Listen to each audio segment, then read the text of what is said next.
Всем хорошего настроения и хорошего рабочего дня. Сегодня наша тема будет, какие же процессы происходят в бронхах при острой вирусной инфекции. В первый день заболевания, когда у нашего пациента высокая температура, происходит гибель мерцательного эпителия.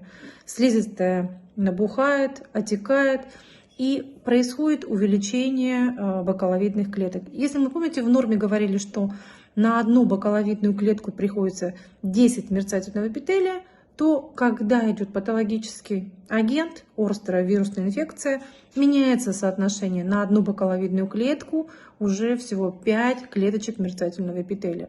И в первые дни заболевания у нашего пациента бывает мучительный сухой кашель, потому что не срабатывает мукоцилиарный клиренс.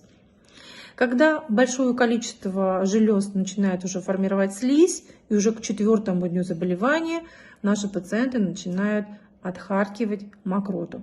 И тут уже мокрота бывает разная: слизистая, слизисто-гнойная, как нам пишут, и гнойная. Но тут еще интересный такой момент. Всегда ли нужно при зеленой мокроте назначать антибиотики? Подумайте. А я вам в следующий раз расскажу, что и как и почему. Ваш пульмонолог.